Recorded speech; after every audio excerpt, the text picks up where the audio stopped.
నమస్తే అన్న, అందరికీ నమస్కారం. కువైట్లో పవిత్ర రంజాన్ మాసం మొదలయ్యింది. అలాగే ముఖ్యంగా కువైట్లోని ఇళ్లల్లో మనం చూసుకుంటే లక్షల మంది గృహ కార్మికులైతే కువైటీ కుటుంబాలకైతే సేవలు అందిస్తూ ఉన్నారన్నమాట. ఉదయం పూట కావచ్చు, సాయంత్రం పూట కావచ్చు, వాళ్ళు ఉపవాసాలు చేస్తూ ఉంటే వాళ్ళకు ఎటువంటి ఇబ్బందులు లేకుండా మన భారతీయులు ఇతర దేశాలకు సంబంధించిన ప్రవాసులైతే కష్టపడుతూ ఉన్నారు. ఈ నేపథ్యంలో ఒక కువైటీ మహిళ సోషల్ మీడియాలో పెట్టిన పోస్ట్ అయితే వైరల్గా మారిందనమాట. ప్రస్తుతం మనం చూసుకుంటే కానీ భార్యాభర్తలు ఎవరైతే ఉన్నారో పవిత్ర రంజాన్ మాసంలో మీ భార్యలకు మీరు బహుమతులు అయితే ఇస్తూ ఉంటారనమాట.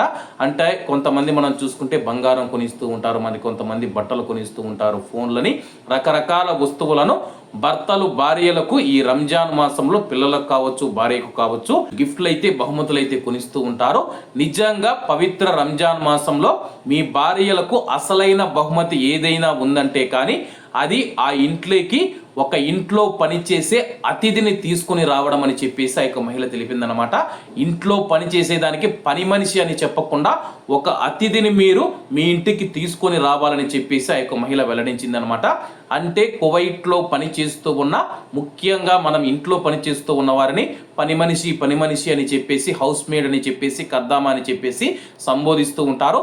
వాళ్ళు పని మనుషులు కాదని చెప్పేసి పవిత్ర రంజాన్ మాసంలో మన ఇంటికి వచ్చిన అతిథులు మీరు ఏదైనా మీ భార్యకు గిఫ్ట్ ఇవ్వాలంటే కానీ, బహుమతి ఇవ్వాలంటే కానీ దయచేసి వాళ్లకు ఒక ఇంట్లో పనిచేసే ఒక అతిథిని వాళ్లకు బహుమతిగా ఇవ్వాలని చెప్పేసి ఆ యొక్క మహిళ కోరడం జరిగిందనమాట. అంటే కువైట్లో ఉన్న ప్రవాసులందరూ మన యొక్క అతిథులని చెప్పేసి కువైట్లో ఉన్న ప్రజలకు అర్థమయ్యేలా చెప్పడంతో ప్రస్తుతం ఈ యొక్క పోస్ట్ వైరల్గా మారిందనమాట. అలాగే కువైట్లో ఉన్న ప్రజలు కూడా దీన్ని స్వాగతిస్తూ ఉన్నారు.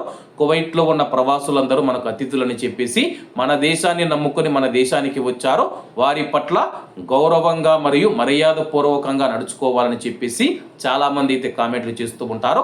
అలాగే ఈ యొక్క విషయాల గురించి సోషల్ మీడియాలో విస్తృతంగా చర్చ నడుస్తూ ఉంది కాబట్టి దీనిపైన మీ యొక్క అభిప్రాయాన్ని తెలపండి. నిజంగా ప్రవాసులను మనం చూసుకుంటే కానీ డ్రైవర్ అని చెప్పేసి, లేకపోతే కద్దామా అని చెప్పేసి, హైవాన్ అని చెప్పేసి రకరకాలుగా పదజాలం వాడుతూ ఉన్న కొంతమంది కువైటీలు అతిథులమని సంబోధిస్తూ ఉంటే చాలా ఆనందం అనిపించింది అనమాట. కాబట్టి అందరూ బాగుండాలి, అందులో మనం ఉండాలి. అందరికీ నమస్తే అన్న, జై హింద్.